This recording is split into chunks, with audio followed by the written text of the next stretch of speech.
Well, hello. Hi. Welcome to Argentina. Thank you. Hi, guys. It is now Saturday. I think you've had a moment of rest. Yes. Yes. And I'm here. I'm rested. yeah. I have clean hair. I showered. I brushed my teeth. So, as I've been saying for the last few days, or whenever I started saying that I had a surprise for you guys, if you've been with us or if you've been with me long enough, you might remember Laura from a video we did a couple months back.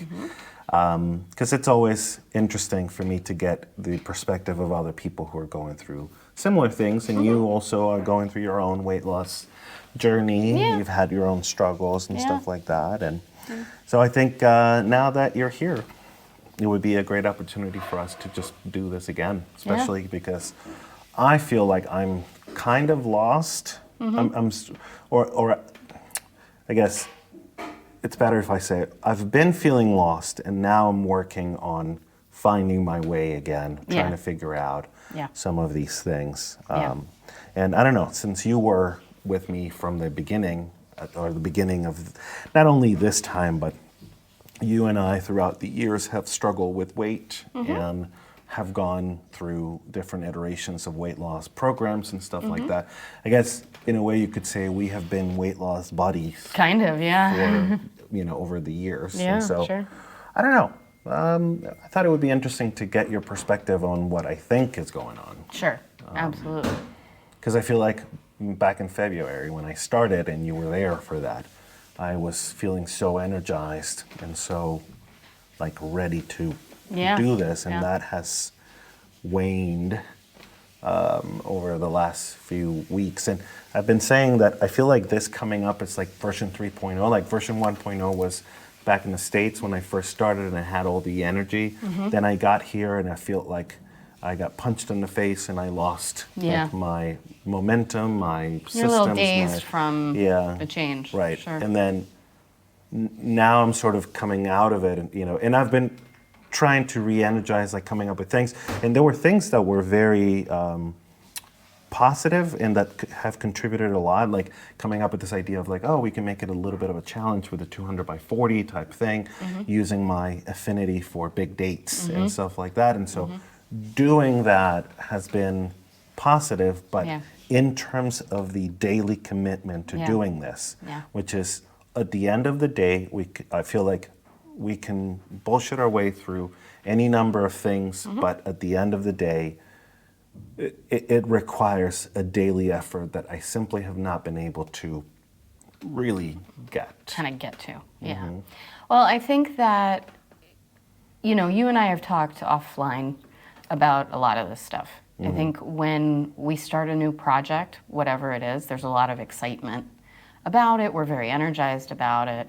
And when there are lofty goals, whatever it is, whether it's weight loss related or work related or life related, or you want to buy a house or whatever, when your goal is a big goal, you can often lose the idea of it can be so grand that you lose the struggle that can come in the day-to-day, right? Those smaller things. And when the truth is, the end result is directly tied to the day-to-day, to what you do each day. And I know you've struggled through this in a lot of different ways. I think, we had, back in DC, we had a very regimented kind of plug-and-play food.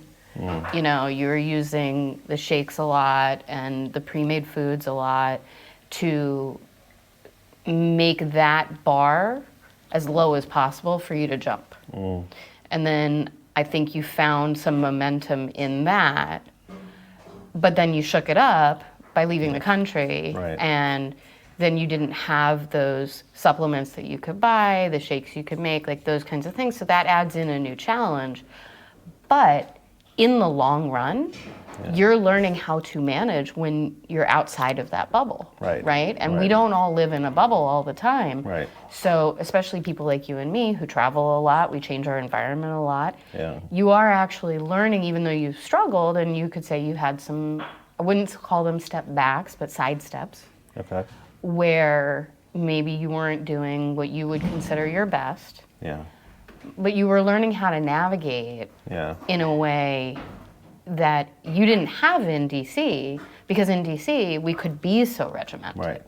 You know, you could. And that's something that I've talked about quite a bit, is feeling like I had to control my environment because I couldn't control myself. Right. And so as long as I could stay in that bubble, like you said, and create and control that environment completely, then it was difficult, but it wasn't impossible. Right. And things didn't really. I mean, for the most part, everything went really well because everything was in such a control environment. Yeah. But then the moment I stepped out of that, I didn't anticipate how difficult that would be. I think that was my biggest Yeah. Underestimation. Sure.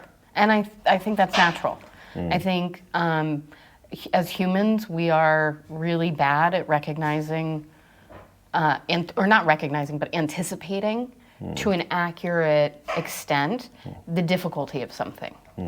You know, I think, and whereas you had 3 months or whatever it was in DC. I think it was less than that. Maybe it was less than, well, even more so. If it was less than that, 2 months, 3 months, that doesn't undo 35 years of eating habits. Right.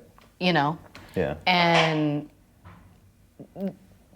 I appreciate that you felt like I can do this, and we want to feel like I can do this, right? Yeah. But we overestimate our capacity and underestimate the difficulty that's heading our way. Right.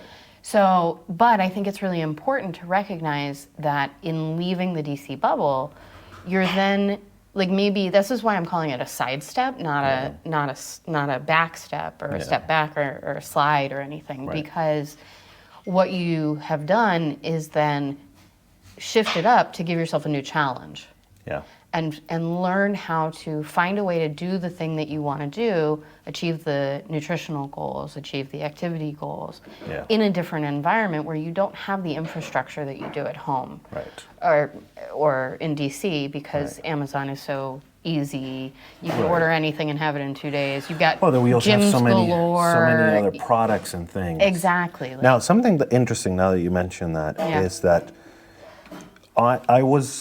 it was easier for me because we had access to more things there, and the infrastructure in the States is more robust in that way.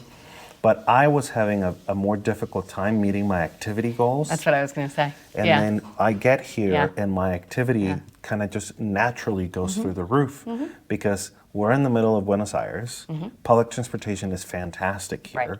So it's very convenient to take it, which means that everything is within walking distance for the most part. Well, and even if you're going to go out to a restaurant to eat, you're going to take the metro to get there. Right, which what we did last night. Right, exactly, which means you're going to walk to the metro, you're going to take the metro, you're going to walk from the metro to whatever restaurant. That may be, like last night, 10, 15 minutes. Right, but all of those but little then bits those little things, they add up, right? Yeah. So when we went to bed, you showed me in your app, your activity goal for the day was huge. Right. And I was like, but you didn't do anything.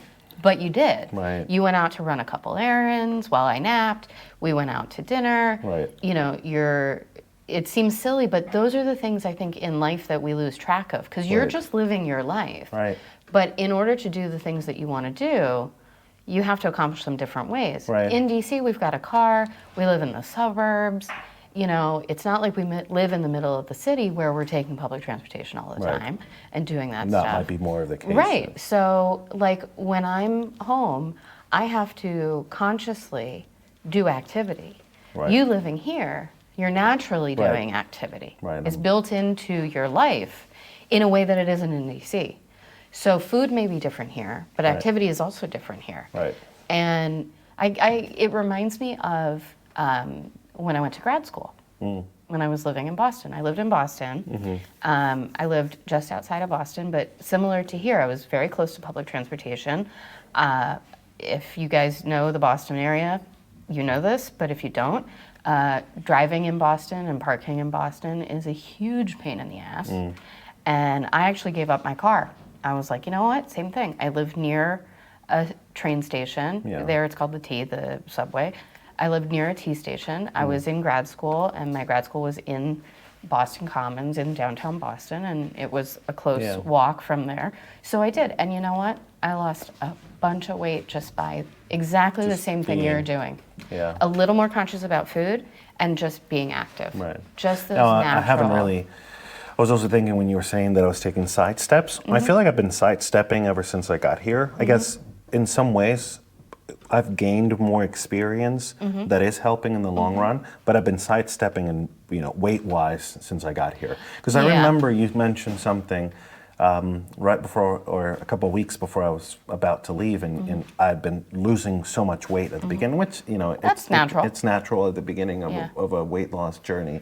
And you were saying, oh my God, you're going to be under 300 before you go. And I thought, oh, I might be. Yeah. And then I didn't quite get there. And then I've basically been between 300 and 310 ever since. Yeah. Having gone above 310, haven't been under 300 since I got here. Right. Just kind of been You've been in there. So your weight's been stable, but I That in and of itself that is a in bit and of of a exactly, win. Exactly, because all of the media lunas you've had. I don't know, has he admitted to this? I have talked about Yes. my Do they love know of what it. media lunas are? I think so. It's They're the- small croissants dipped in sugar, Basically, essentially, in like a syrup. I don't know if they're dipped. I don't but know, but maybe they're sprinkled on top. Well, it's a little more than a sprinkle. In any case, they're sweetsy, and they're pure carb, and there's Yeah. very little nutritional value, but There's they're no fantastic. nutritional value to them. And There's none. No. It's just not. They just give you a nice little punch of sugar, but they're delicious. Yeah. Right? Yeah. So you think about that, and for those of us who have been in the weight loss tornado cyclone game long enough, we know that there are two elements. There's physical activity, and then there's nutritional. Right. And whereas we do know that nutrition is actually the bigger element Right. for your overall health, the cardiovascular benefits, Yeah. the bone benefits, all the systemic benefits of added activity, whereas they might not impact your weight as much, Yeah. they impact your health actually more. Right. There's a big impact. Of course you want to get off the weight. You want to get the visceral fat that's around your organs. You want to cut back on that. And this is all very important. But things like blood pressure, things like cholesterol, things like bone health, joint health, physical activity is super important for that. So I think that actually what we're seeing, that your weight has kind of stabilized, whereas you have admitted your eating habits haven't been as rigid, per Right. se, right, as they were in DC. You're actually kind of stabilized, Right. which to me, in my untrained eye, says that's huge, actually, Why? because you have improved your physical activity so much that if you then also bring in the food stuff again, you're gonna end up gain losing. weight? No, you're gonna end up you're. You did like I'm this. sorry. This was what I meant was this, but it's Right. good. Anyway, you're going to see numbers on the scale change again. Yeah. A lot. At first we lose a bunch of weight because we're losing water weight. Yeah. And because all of a sudden we're in a caloric deficit when we haven't been. Right. All of a sudden we're getting nutrients that we weren't. But even in people who have a constant decline in their weight, still have plateaus, and this might be what you're seeing. Right. And still have moments where things aren't optimal, but you're improving on other sides. So where you are right now, the number on the scale might not be changing, but biochemically, internally, I bet you're improving. Yeah. I bet your blood studies will look better. I bet your oxygenation levels are higher. Your tolerance for physical activity is going up. You're doing cardio. You're going to the boxing. You're just walking more. Well, we've only done the boxing once. Okay, you did it once, but you're also doing your weights. You're also doing your kettlebells. That physical activity is building stamina in you, which is helping your heart. Right. So I understand, and trust me, I understand the frustration with the number on the scale not changing. Yeah. I really do. Yeah. But to remember that it's more than just the number on the scale. Right. You're the one who loves to check your blood pressure. I know. You want to do all of these other measurements because you recognize that the number on the scale is not the only measurement. Yeah, exactly. Unfortunately, we put a lot of emphasis on that. Right. As people, we just do. Probably because it's the easiest thing to measure. We can't take our blood every day, Right. but we can buy a scale Right. and get on it every day. Right. You know, so we are very attached to that number. But I think if we take a deeper look, you're going to see changes that are evidence of real accomplishment. And I'm not telling you this just to make you feel better. I think this is real. I think so too. Because I know you and I know the way you eat. Yeah. And the only way you maintain your weight while the behavioral or the food things are sliding is because you're doing so much activity. Right. And that is helping you in a way that you can't physically see, Right. but is happening internally. Okay. You know, and I think it's important to remember that because in my own journey, I have struggled so much with that stupid number on the scale. It's the bane of my existence. I hate it. I hate getting on it. I hate looking at it. I hate knowing what it is. We need to know. Right. You know, we need to know. But it's psychologically a big hurdle to jump for a lot of us. Yeah. And so what I'm saying is really I'm trying to remind you that whereas you may be frustrated by that number, that is not the only number that matters. It's a number. Right. It's part of the formula, but it's not the only metric to see what, and it's probably, it's probably not even the most accurate metric. Right. People can be amazingly healthy and be considered overweight. You and I don't know if you've talked to them about, but you and I have talked about how inaccurate the BMI is. Yeah, especially and that's, for... but even somebody who maybe a BMI has something and says something and a doctor would say, oh, it'd be great if you lose 20 pounds, so they're 20 pounds overweight. You can look at their blood studies and see, well, their body thinks they're perfect. Right. Their cholesterol is perfect. Their heart looks great. Their stamina is great. Their joints look great. They're sleeping well. There's nothing here. Maybe you're just a person who carries more weight. Maybe you have denser bones. Yeah. Maybe you have a higher muscle mass. There are people who are Olympians who would be considered overweight. Right. But they're Olympians. Right. Right. So I think it's important to just remember that there's way more than just the number on a scale, as much as that impacts us. Yeah. And I want to, because I know you struggled with beating yourself up. I don't know how much you talk about it, but I know A fair amount. Yeah, you beat yourself up pretty badly sometimes for not being perfect or not living up to a standard that you set, and I get that. But also you're human, and life is long.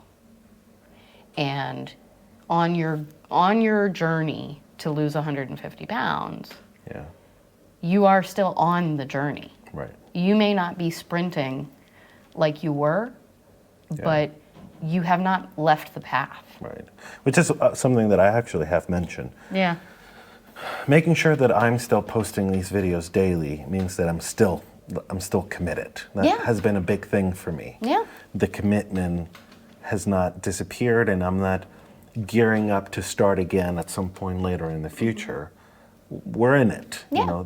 We might be stumbling a little bit, but we're still in it. But you're still in it. You're still in it. And if it's the external accountability of the videos or something internal that you've decided, I'm just not giving up, I recognize that I may have slowed down.